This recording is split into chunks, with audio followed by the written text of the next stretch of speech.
जैसे जैसे UP assembly इंतखाबात करीब आते जा रहे हैं, आरएसएस और उसकी ज़ेली तंजीमों की जानिब से मुतनाज़ा बयानात का सिलसिला शुरू हो गया है। विश्व हिंदू परिषद के joint general secretary Surendra Jain ने इतवार को ये कहकर तनाज़ा खड़ा कर दिया कि राम मंदिर तहरीक जद्दोजहद आज़ादी से बड़ी है। विश्व हिंदू परिषद के एक बयान में सुरेंद्र जैन का हवाला देते हुए कहा गया कि हिंदुस्तान को 1947 में सियासी आज़ादी मिली, लेकिन हमें अपनी मजहबी और सकाफती आज़ादी राम मंदिर की तहरीक से मिली।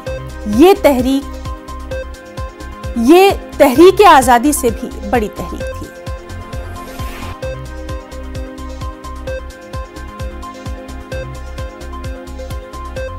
दिल्ली का रुख करेंगे, हमारे साथ मौजूद हैं हमारे नुमाइंदे विनीत। हम जानना चाहेंगे, सुरेंद्र जैन के बयान के बाद एक नई बहस जो है वो छिड़ गई है, क्या कुछ उन्होंने कहा है?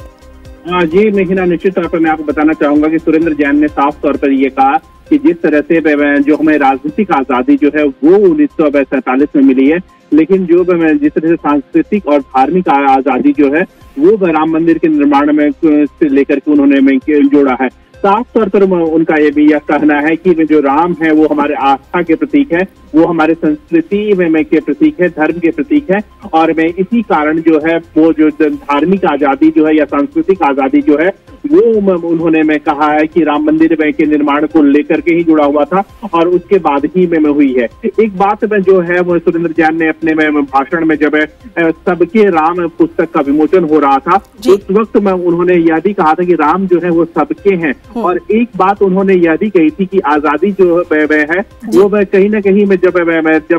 देश का विभाजन हुआ था 1947 में, उस वक्त धार्मिक विभाजन में हुआ था, जबकि राम जो है वो जोड़ने के प्रतीक है, राम जो है वो सबके राम है। मैं चाहे वो संस्कृति की बात कर रहे थे, वो धार्मिक आजादी की बात कर रहे थे, धार्मिक सांस्कृतिक आजादी की बात कर रहे थे, और ऐसे में उन्होंने राम को सबका राम बताया और जोड़ने वाला राम बताया। जी विनीत, तो जाहिर सी बात है इसके बाद अब बयानात का सिलसिला भी शुरू हो जाएगा, उस पर भी लगातार नजर बनी रहेगी। बहुत बहुत शुक्रिया आपका तमाम तर तफसीलात के लिए।